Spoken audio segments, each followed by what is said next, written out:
Sahabat Pijar TV, terima kasih sudah klik video YouTube ini. Kiranya kebenaran firman yang saudara dapatkan menerangi kehidupan saudara.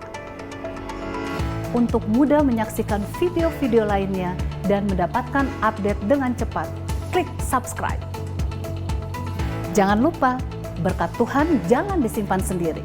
Klik tombol share di bawah dan bagikan video ini ke sebanyak-banyaknya orang yang saudara kenal. Salam terang bagi Indonesia.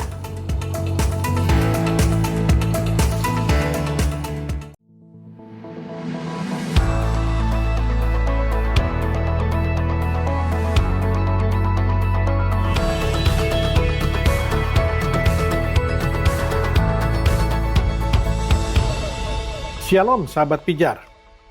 Setiap kita tentu pernah membaca perjanjian baru, kan? Bahkan mungkin di antara saudara ada yang sudah membacanya berkali-kali. Namun tahu nggak saudara apa tema sentral dari perjanjian baru tersebut? Nah, jika kita mau melihat di dalam Matius 3 ayat 1 dan 2 dikatakan demikian. Pada waktu itu tampillah Yohanes Pembaptis di padang gurun Yudea dan memberitakan bertobatlah sebab kerajaan sorga sudah dekat. Nah, kalau kita mau jeli dan membaca firman Tuhan ya, ini adalah pesan pertama dari Allah yang ditujukan kepada seluruh umat manusia, yaitu adanya sebuah kerajaan yang disebut dengan kerajaan Allah.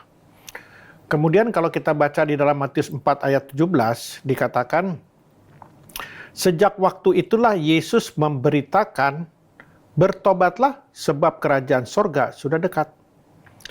Dari sini kita melihat pesan yang disampaikan Yohanes Pembaptis maupun Yesus ketika mereka memulai pelayanannya sama, yaitu bertobatlah sebab kerajaan Allah sudah dekat. Nah, di dalam Matius 4 ayat 23 dikatakan, Yesus pun berkeliling di seluruh Galilea. Ia mengajar dalam rumah-rumah ibadat dan memberitakan Injil Kerajaan Allah serta melenyapkan segala penyakit dan kelemahan di antara bangsa itu. Nah, inilah misi utama kedatangan Yesus ke dunia, yaitu memberitakan Injil Kerajaan Allah. Jadi Kerajaan Allah merupakan tema sentral dari Perjanjian Baru. Berita tentang Kerajaan Allah inilah yang seharusnya diberitakan oleh hamba-hamba Tuhan maupun gereja di atas mimbar. Kan Yesus juga memberitakan Injil Kerajaan Allah. Berita tentang Kerajaan Allah sangatlah penting untuk disampaikan di gereja hari-hari ini. Kenapa? Karena sekarang kerajaan di dunia ini sudah sangat mengerikan. Kita melihat teknologi yang terus berkembang dengan pesatnya dan bisa kita sebut sebagai sebuah kerajaan teknologi. Begitu hebatnya kerajaan teknologi ini telah membuat banyak orang berlomba-lomba untuk menjadi warga negaranya loh. Jadi nggak heran sampai ada sebuah aliran kekristenan yang disebut dengan Scientology, di mana aliran ini sudah banyak menyimpang dari firman Tuhan yang diakibatkan dengan kemajuan sains atau ilmu pengetahuan yang tidak pernah terlepas dari kemajuan teknologi. Kemajuan teknologi yang ada pada akhirnya akan membawa kemajuan di bidang ilmu pengetahuan.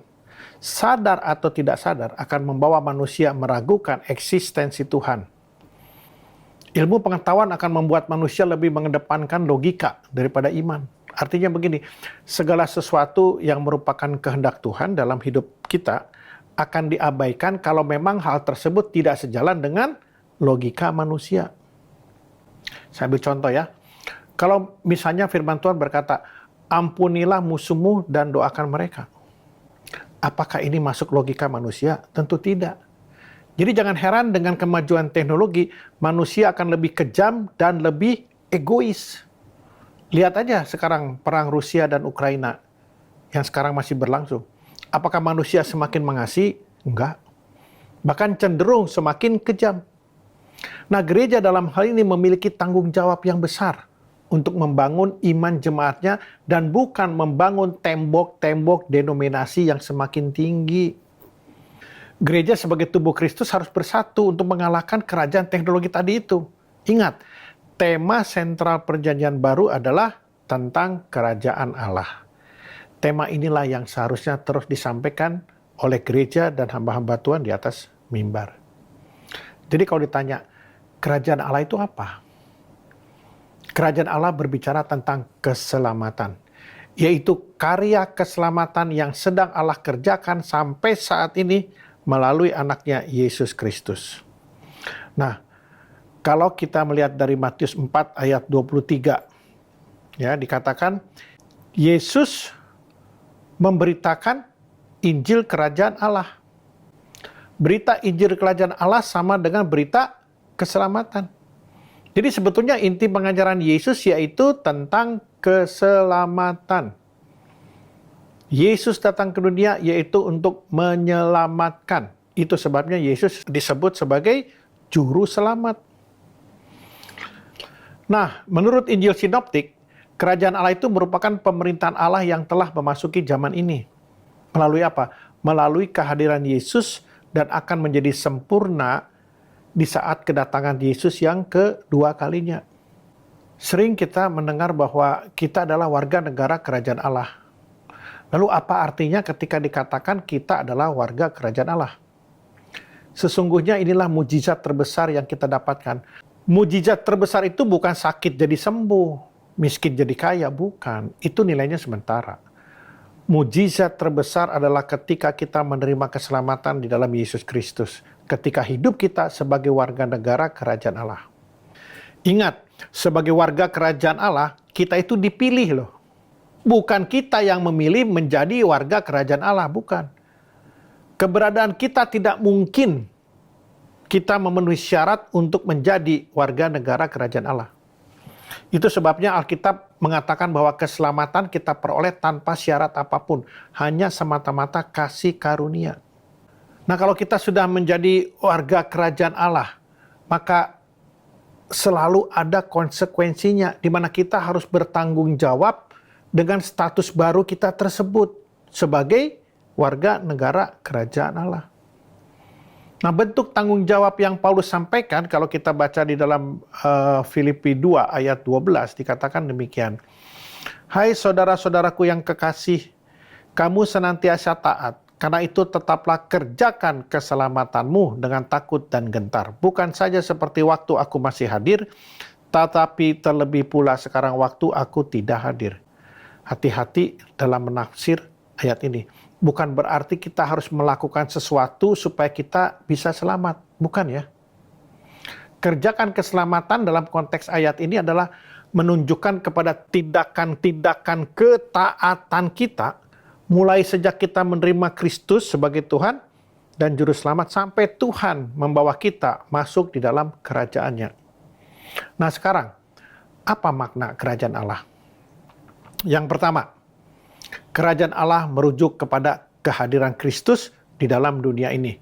Saudara bisa baca di dalam Lukas 1 ayat 31 sampai 33. Yang kedua, makna kerajaan Allah merujuk kepada kondisi di mana kuasa atau kehendak Allah terjadi.